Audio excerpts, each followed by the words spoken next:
महाप्रभु जी के हृदय में जब श्री प्रिया प्रियतम के प्रति अत्यंत अनुराग उमड़ा तो वे चाह कर भी गृहस्थाश्रम में नहीं रह पाए। चाह कर माने माता पिता परिजन कोई चाहता था कि वो जावें, लेकिन पूर्ण युवावस्था में बमन के समान, विष के समान, मल के समान सारे संसार के भोगों को त्याग करके श्री वृंदावन की ओर चल पड़े। अभी हमें शायद 3-4 दिन की ही बात है या और पहले की हो सकती है, श्री रसिक माधव दास जी ने एक बात कही थी कि शरणागति का इससे बड़ा उदाहरण और क्या हो सकता है। शरणागति है क्या? शरणागति माने क्या है? आचार्यों ने कहा है अचितवत पारतंत्र में प्रपत्ति ही। क्या? अचितवत पारतंत्र में प्रपत्ति। प्रपत्ति माने शरणागति। शरणागति क्या है? अचेतन पदार्थ के समान चेतन और अचेतन दोनों के परमाश्रय भगवान के अपने आप को अधीन मान लेना, स्वीकार कर लेना कि हम ठाकुर जी श्री जी के हैं, ये बात हृदय से स्वीकार कर लेना। श्री कृष्ण तवास्मि, ये हृदय से स्वीकार कर लेना, इसी का नाम शरणागति है।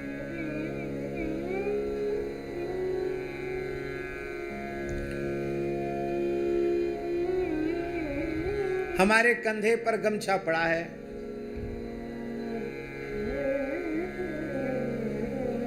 गमछा अचेतन पदार्थ है कि नहीं? कंधे पर पड़ा है तो उसको कोई अहंकार नहीं कि हम छाती से कंधे से लगे हैं, हमें महाराज के कंधे पे चढ़ गए, इसका कोई अहंकार उसको नहीं। और सिर से बांध लें तो भी उसका कोई हर्ष और विषाद उसको कुछ नहीं, क्योंकि वह उपभोक्ता की इच्छा के सर्वथाधीन है। उपभोक्ता जैसे चाहे वैसे प्रयोग करे। और सबसे छोटा कपड़ा महात्माओं के पास कौपीन होती, लंगोटी। और लंगोटी बदल जाना, लंगोटी उड़ जाना, लंगोटी खो जाना, ये आम बात है। कहते एक महात्मा किसी के घर में रुके थे, घर में चोरी हो गई तो सब रो रहे थे, महात्मा भी रो रहे थे। तो लोगों ने कहा तुम क्यों रो रहे? बोले चोर और तो सब ले गए, हमारी लंगोटी ले गए। हमारी लंगोटी सूख रही थी, बाहर रस्सी पर वो ले गए। तो भैया चोरन को लंगोटी थे, कहा लेनो देनो। बोले बोरा में सामान भर के ले गए, बांधने के लिए कुछ नहीं था। तो महात्मा की लंगोटी पड़ी थी तो उसी से बोरी का मुंह बांध करके ले गए। बोलो वृंदावन बिहारी। तो लंगोटी ऐसा वस्त्र है, तो प्रायः लंगोटी खो जाती कि नहीं, इधर उधर हो जाती है लंगोटी, छोटा कपड़ा है। तो महात्मा लोग वैसे तो बड़े दयावान होते हैं, पर उन्हें लंगोटी की आवश्यकता हो, कि किसी भी बढ़िया से बढ़िया कपड़ा हो, गमछा हो, चादर हो, धोती हो, चर्र से फाड़ देते हैं। तो मान लो गमछे को फाड़ कर कौपीन बना दी जाए, लंगोटी बना दी जाए, तो वो गमछा ये नहीं कहेगा कि बताओ कहाँ तो हमको सिर पे चढ़ा के रखा था, कहाँ हमको कंधे पर रखा था, छाती से लगा के रखा था, अब कहाँ तुमने हमको अधो वस्त्र बना लिया, ऐसी हमारी दुर्गति की है। और मान लो फट जाए तो।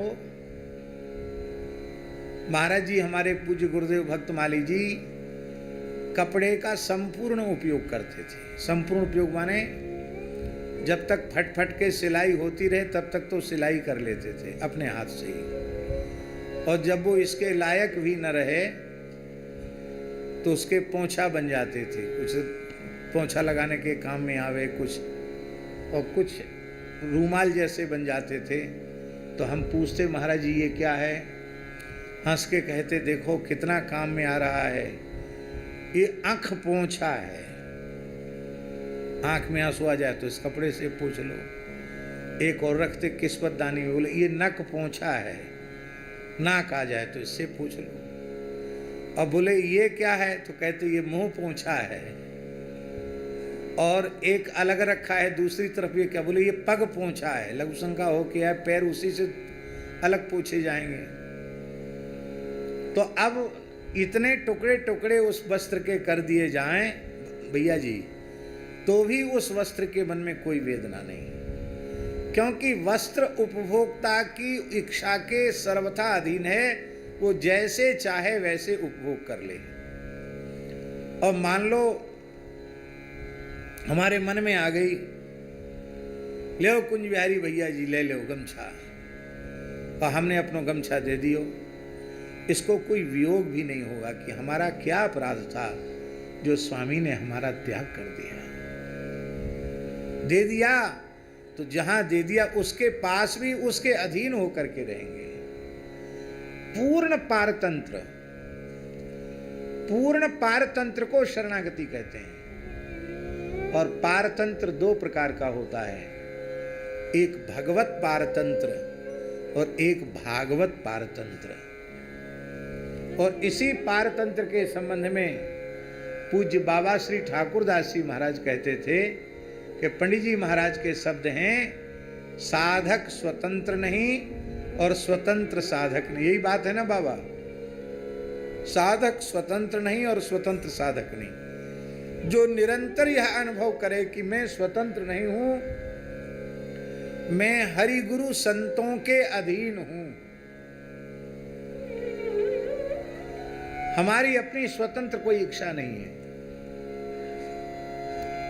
और इस भगवत भागवत पारतंत्र का अनुभव करने के लिए भगवत तत्व और भागवत तत्व, भक्तमाली जी, इन दोनों को नित्य तत्व मानना पड़ेगा और इन दोनों को व्यापक तत्व मानना पड़ेगा, नहीं तो बार बार अभाव का अनुभव होने लग जाएगा।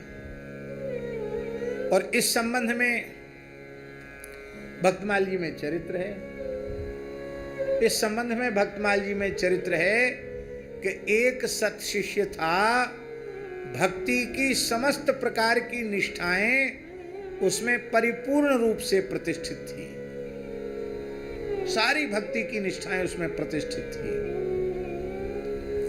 भगवान निष्ठा, गुरु निष्ठा, धाम निष्ठा, नाम निष्ठा, सेवा की निष्ठा सब प्रतिष्ठित थी।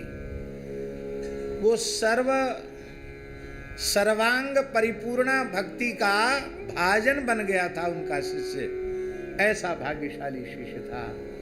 किंतु गुरुजन गुण नहीं देखते हैं, वे तो दोष ही देखते हैं। और देखना चाहिए, दूसरे का दोष नहीं देखो, पर अपने अंतरंग अनुगत शिष्य का दोष देखना चाहिए। गुरु कुम्हार शिष्य कुंभ है, घड़ी घड़ी काढ़ है खोट, अंतर हाथ सहाय दे, बाहर मारे चोट। भीतर से तो वात्सल्य रहता है, लेकिन गुरुजी ही प्रशंसा करने लग जाएं तो चेले का पतन निश्चित है।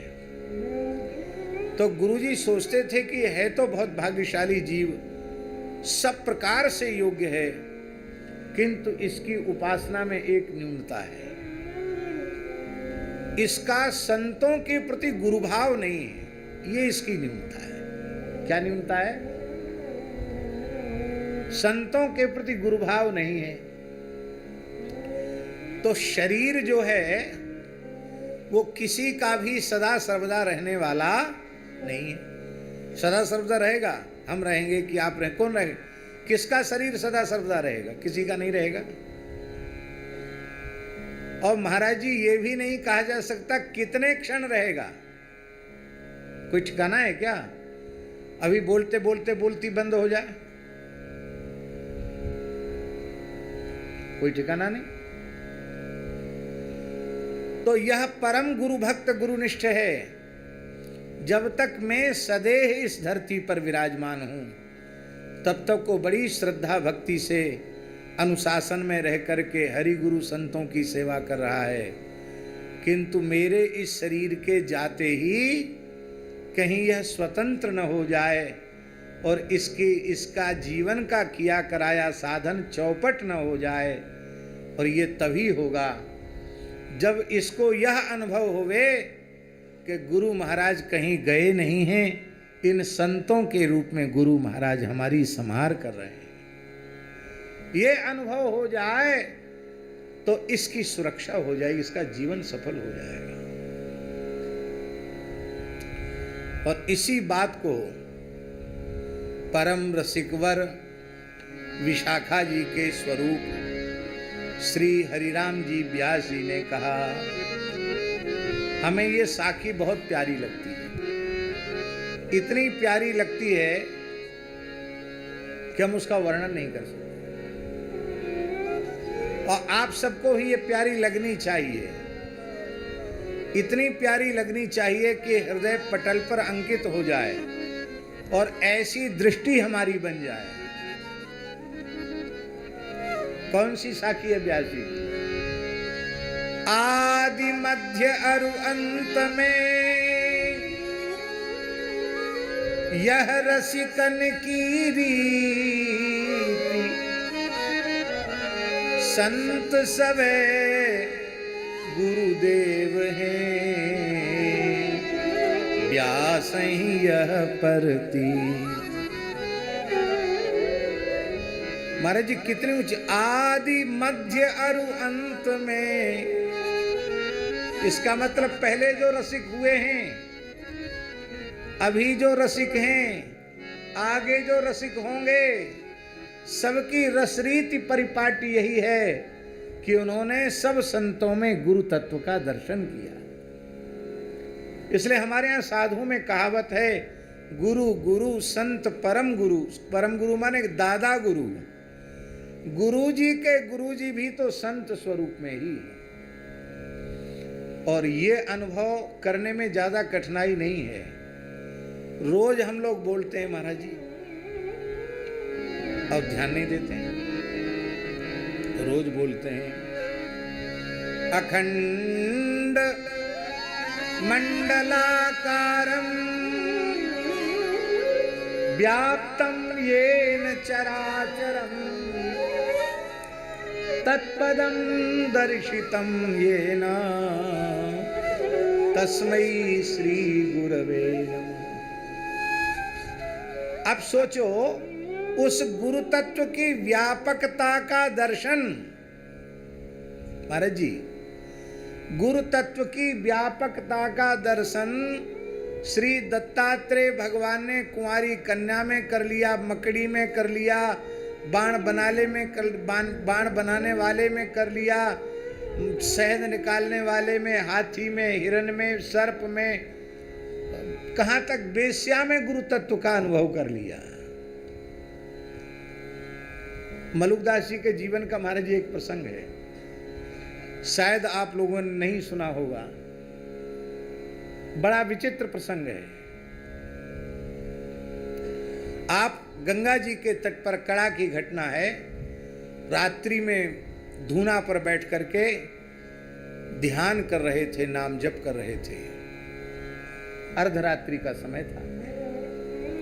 तो महात्माओं का जो आसन पानी होता, धूना, वो पवित्र होता है, गाय के गोबर से लिपा था, अखंड अग्नि थी, और एकांत बैठ करके ध्यान कर रहे थे। उसी समय एक कुलटा स्त्री अपना बढ़िया श्रृंगार करके जार पुरुष से मिलने जा रही थी, अपने प्रेमी से मिलने जा रही थी। तो वो प्रेमी से मिलने के लिए महाराज जी इतनी अधिक विह्वल थी कि उसने न मलुकदास जी को देखा, न उनकी धुनी को देखा। जूती पहन के छम छम बिल्कुल धुनी से सट के निकल गई। तो छम छम की आवाज आई तो उनका ध्यान खुला और उन्होंने देखा तो डांट करके कहा कि एक तो तू अपने पातिव्र धर्म का त्याग करके नरक के रास्ते पर जा रही है, अपने प्रेमी से मिलने के लिए जा रही है, और इतनी भी विवेक से शून्य हो गई, अंधी हो गई क्या, जो दिखाई नहीं पड़ता कि यहां बैठकर मैं भजन कर रहा हूं। तो उसने कहा, बाबा जी क्षमा करो, मुझे माफ करो, बुरा मत मानना। मुझे इस समय अपने प्रेमी के अलावा कोई नहीं दिखाई पड़ रहा है, नहीं तो मैं ऐसा नहीं कर सकती थी। पर आप कैसे भगवान के प्रेमी हैं जो आपको सब कुछ दिखाई पड़ रहा है? आप कैसा भजन कर रहे हैं, आपको सब कुछ दिखाई पड़ रहा है। मैं नरक की ओर जा रही हूं कि स्वर्ग की ओर जा रही हूं, यह भी दिखाई पड़ रहा है।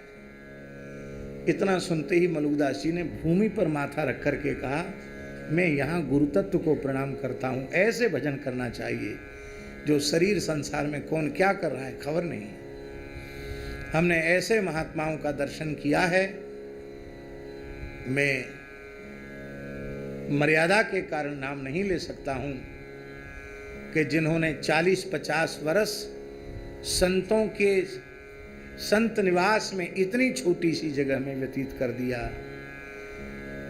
वो महात्मा तो महात्मा हैं। पंचायती जहाँ व्यवस्था होती है वहाँ कोई महात्मा 2 बजे रात को उठ रहा है तो कोई 6 बजे उठ रहा है तो कोई आरती की घंटी सुन के उठ रहा है। जहाँ स्वतंत्र भारत होता है वहाँ की बात कह रहे हैं। यहाँ तो सब बहुत नियम में बंधे हुए हैं। जहाँ स्वतंत्रता होती है वहाँ की बात बताई जा रही है।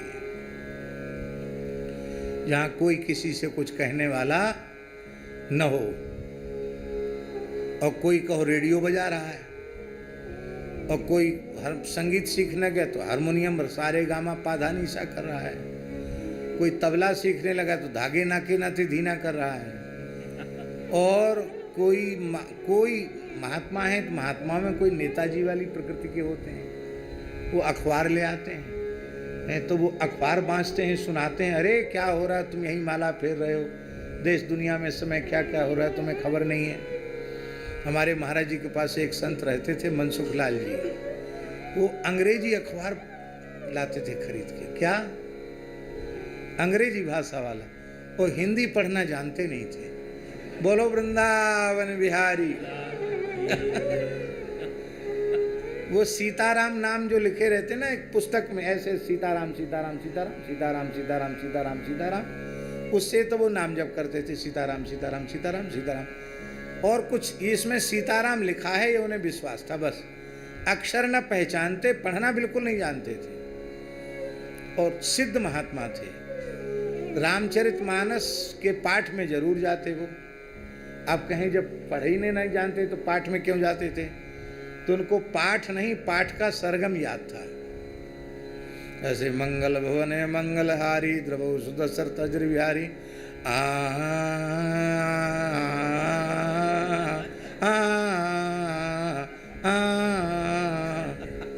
मुंह ऐसे चलाते कि लगे बहुत बढ़िया से पाठ कर रहे हैं। वो पढ़ना बिल्कुल नहीं जानते।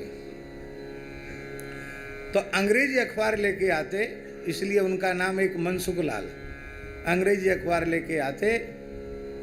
अब उनको ये पता नहीं कि उल्टा किधर से है सीधा किधर से है, तो उल्टा अखबार ले लेते। मनसुख लाल जी क्या लिखा है? तो बोले ने मानो समझ सकें समझाए ना सकें। माने हम समझ तो लेते हैं, इसमें क्या है, क्या समझेंगे, कुछ नहीं समझते थे। तो ने मानो समझ तो सकें पर दूसरे को समझा नहीं सकें। बोलो वृंदावन बिहारी। ऐसे लोगों के बीच में रहकर 50 वर्ष से ऊपर समय व्यतीत कर दिया।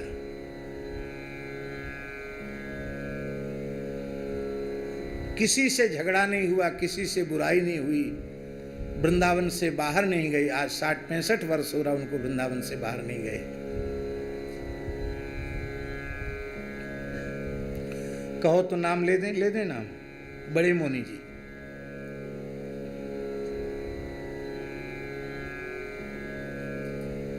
अब वृद्धावस्था हो गई, उन्हें कमरा मिला तो बड़ी मुश्किल से कमरे में गए। बोले नहीं हम तो, बोले संत निवास टूट कर बनना है इसलिए उनको कमरे में रखा गया। नहीं, जीवन भर बिना कमरे के रह गए। इसको कहते हैं भजन।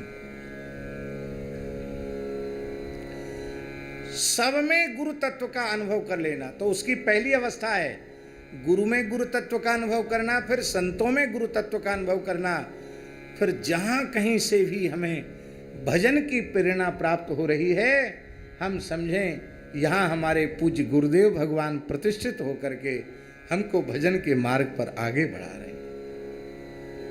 तो आदि मध्य अरु अंत में यह रसिकन की रीति, संत सवे गुरुदेव हैं व्यास ही यह प्रतीति। अब हम आपसे पूछते हैं, ऐसी प्रतीति माने विश्वास जिसे होगा उसे कभी गुरु तत्व का अभाव होगा? उसको कभी गुरु जी का वियोग होगा? उसके जीवन में कभी स्वतंत्र विचार आवेंगे? उसको लगेगा कि संत हमारे सिर पर हैं और संत ही गुरु हैं, हमारे सिर पर हैं, फिर उसका जीवन पूरी तरह व्यवस्थित बना रहेगा।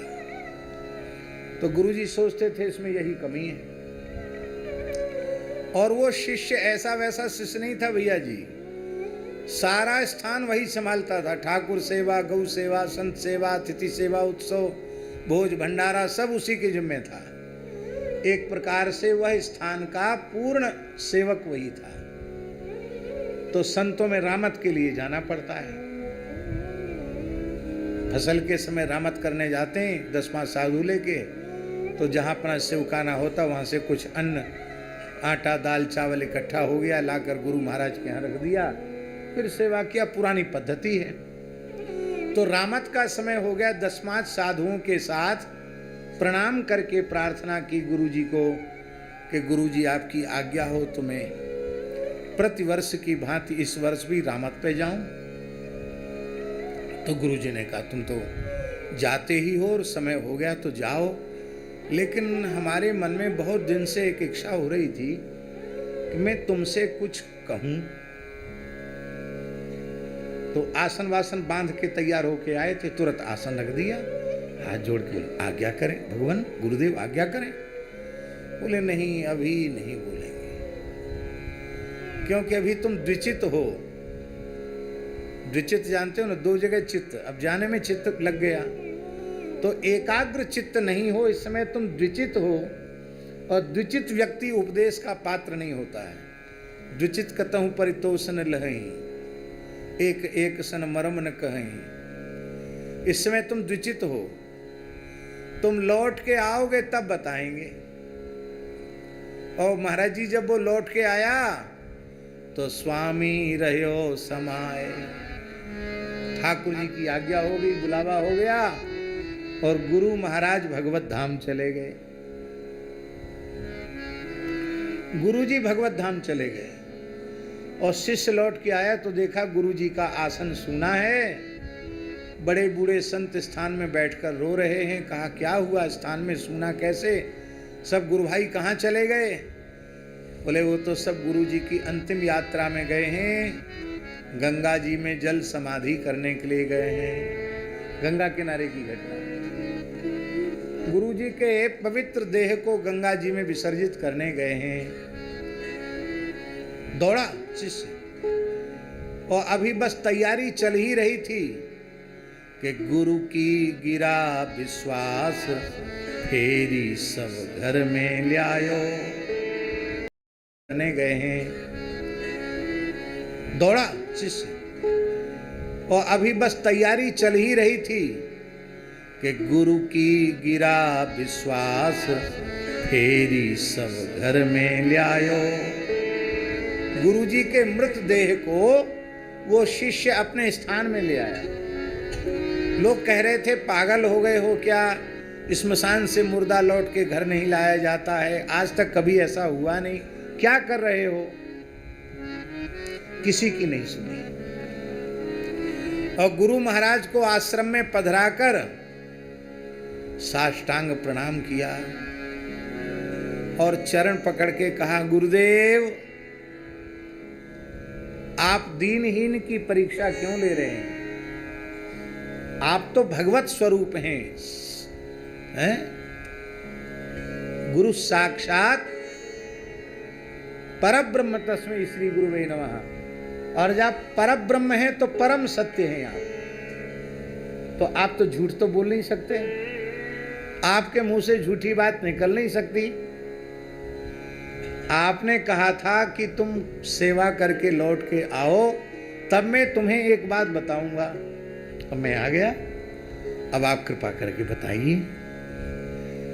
ये परीक्षा मत लीजिए, मरने का नाटक करके परीक्षा मत लीजिए।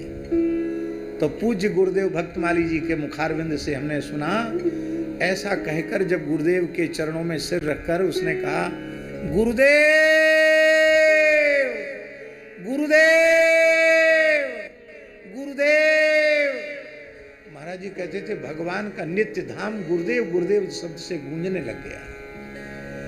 उस समय गुरु महाराज युगल सरकार की सन्निधि में थे। सरकार ने कहा अब तो जाना पड़ेगा। बोले महाराज आपका नियम है यदगत्वा न निवर्तन्ते तद्धाम परम मम। बोले हमने नियम बनाया है तो हम उसको बदल भी सकते हैं। ऐसे सत्शिष्य चेला के भाव को सत्य रखने के लिए तुम्हें लौट के फिर से देह में जाना पड़ेगा। तो नाभाजी लिखते हैं महाराज जी भक्तमाल में, विभु आय प्रगट सोई कहो। वह व्यापक परमात्मा, आत्मस्वरूप परमात्मा ही तो है, गुरु तत्व व्यापक तत्व है, वो प्रकट हो गया देह में। और गुरु महाराज ऐसे उठ के बैठ गए जैसे कोई सोया हुआ व्यक्ति जगकर बैठ जाता है।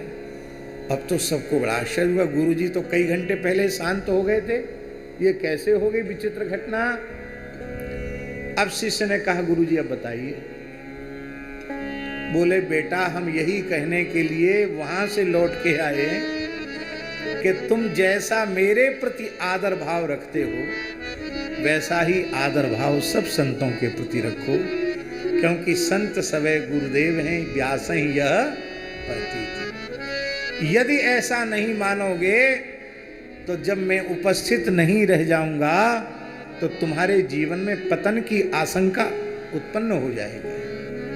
फिर तुमको लगेगा हमसे पूछने वाला कौन है, हमको कहने वाला कौन है। अब तो हम ही सबके गुरु बन गए, हमारा गुरु कौन? हमारे गुरु तो गए, अब हमारा गुरु कौन? तो शिष्य ने चरण पकड़ लिया। बोले गुरुदेव मैं आपकी आज्ञा सिरोधार्य करता हूं, आज से सब संतों में मैं आपका ही दर्शन करूंगा, किंतु मैं ठीक से आपकी आज्ञा का पालन कर पा रहा हूं कि नहीं कर पा रहा हूं ये कौन बताएगा। इसलिए मेरी प्रार्थना है कि आपको अब जाना नहीं है, आपको शरीर में रहना है। बोले हम तो बताने आए थे, अब हम जा रहे हैं फिर से। बोले नहीं, आपको फिर हमारी संहार करने के लिए रहना पड़ेगा। तो गुरुजी ने आंख बंद करके भगवान से संपर्क स्थापित किया, मोबाइल लगाया, ठाकुर जी से कहा, नंबर डायल किया कि प्रभु आपने भेज तो दिया, चेला चरण पकड़ रहा है, कहता है हम ठीक से आज्ञा मान पा रहे हैं कि नहीं ये कौन बताएगा। भगवान ने कहा 1 वर्ष शरीर में रहो, फिर यही तिथि आए तो फिर शरीर छोड़ देना। गुरु महाराज 1 वर्ष तक शरीर में रहे।